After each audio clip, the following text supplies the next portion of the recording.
Terima kasih pemirsa masih tetap bersama kami di Perspektif dan masih dengan Pak Hariman. Nah Pak, tadi kan sempat saya tanya tuh Ya, tentang penonton dari CGV ini sendiri gitu, ya. nggak usah penonton di bioskop di luar. Nah, kalau Bapak sendiri melihat antusias masyarakat ketika tahu bioskop dibuka itu gimana Pak? Dan efeknya ke CGV sendiri gimana Pak? Ya. Jadi waktu awal-awal pembukaan, kalau di Jakarta, kita bicara di Iya, Jakarta di ya. Jakarta. Kalau awal-awal pembukaan memang waktu itu sosialisasi untuk pembukaan bioskop kita memang waktunya itu sangat-sangat sempit. Oke. Jadi bisa dibilang mungkin seadanya aja gitu untuk sosialisasi pembukaan bioskop kita. Protokol kesehatannya juga sosialisasinya kita ya kurang waktu itu untuk sosialisasinya.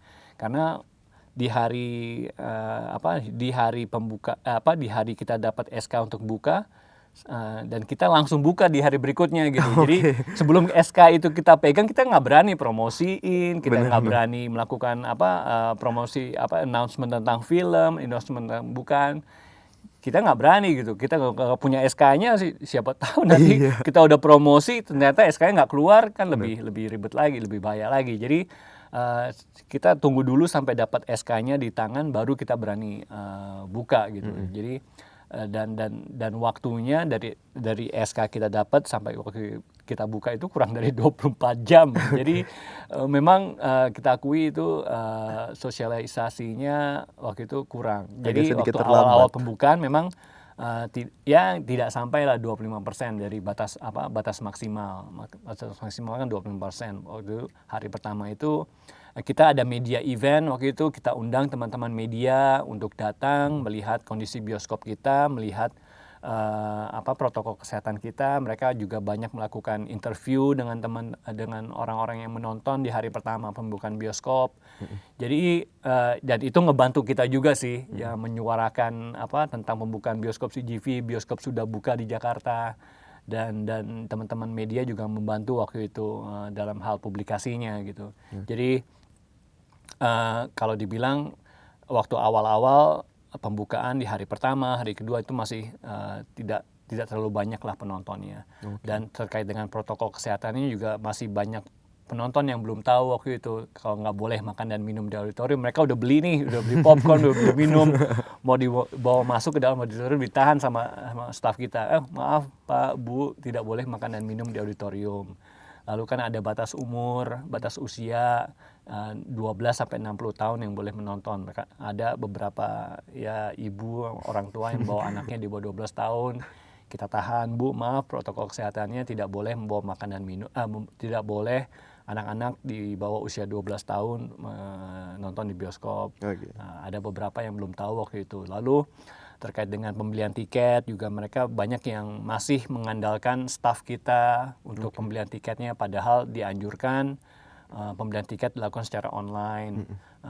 Dan kalaupun tidak secara online, kita masih ada self ticketing machine, mesin penjualan tiket yang bisa dilakukan secara mandiri, secara sendiri gitu. Tidak ribet, tidak perlu mengantri, bisa milih seatnya sendiri. Tapi mereka memang ada beberapa yang belum terbiasa. Jadi hal-hal seperti itu lah di awal-awal pembukaan, kendala-kendala yang dihadapi. Tapi seiring berjalannya waktu, sosialisasi terus kita lakukan, baik itu melalui teman-teman media maupun di sosial media kita juga kita promosikan tentang edukasi tentang protokol kesehatan di bioskop, tentang film-filmnya apa aja di bioskop.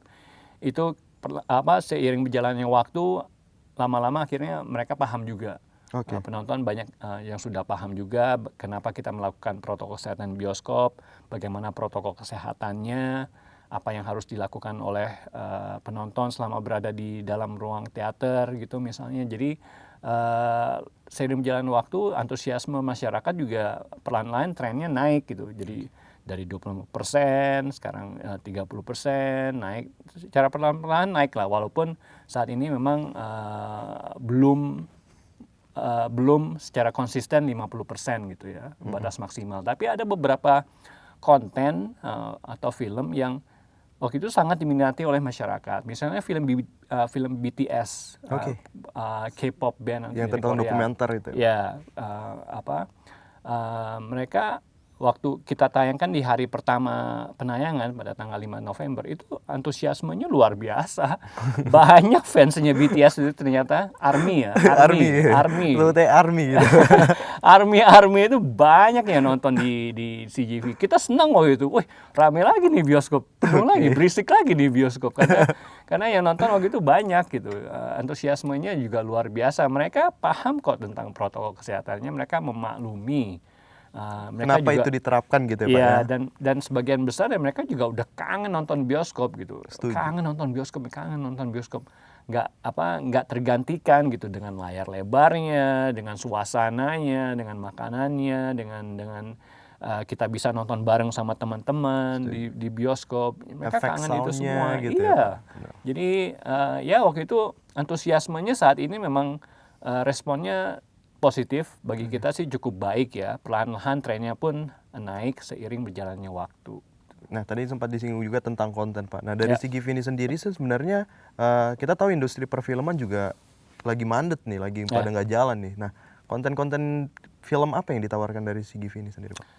Kita mengandalkan film-film Korea, film-film internasional Korea, film anime Jepang, beberapa film India, dari Thailand juga ada. Karena memang saat ini kondisi harus diakui film-film sangat-sangat terbatas gitu. Film-film box office Hollywood juga mereka semua menunda penayangan filmnya hingga ke tahun 2021. Film-film Indonesia juga banyak yang belum bisa menayangkan ke bioskop saat ini. Saya nggak tahu alasannya apa, mungkin bisa ditanyakan produser-produser ataupun PH-PH-nya ke mereka kenapa film-film Indonesia itu masih belum ada. Tapi bulan Desember itu rencananya memang akan ada beberapa film Indonesia baru yang akan ditayangkan di bioskop. Jadi kita menunggu itu sebenarnya. Seperti yang saya sampaikan tadi, tujuan kita membuka bioskop adalah salah satunya supaya supaya industri film itu bisa bangkit lagi, supaya PH ataupun produser film lokal bisa syuting lagi dan efek dominonya juga secara ekonomi kita mulai bisa bangkit lagi gitu. Dan ini yang kita harapkan sebenarnya, dan ini sebenarnya sebuah momentum bagi PH lokal, bagi produser lokal untuk bisa menayangkan ataupun menyajikan film-filmnya ke masyarakat gitu. Karena kondisi film dari luar negeri itu bisa dibilang tuh hampir nggak ada gitu. Box office Hollywood semuanya menunda sampai 2021 gitu. Jadi sebenarnya momentum buat PH lokal, buat produser film nasional untuk bisa menayangkan film-filmnya ke Indonesia gitu. Oke, jadi tadi saya langsung terpikir sesuatu nih Pak. Mumpung saya bersama PR-nya CGV Cinemas Indonesia nih, Pak Hariman nih.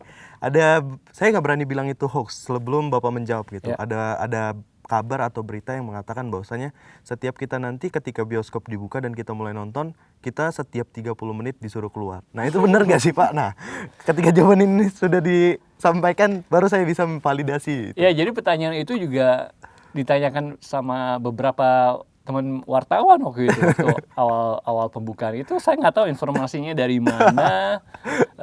Lalu ada juga informasi tentang kalau habis nonton harus isolasi mandiri 14 hari di rumah.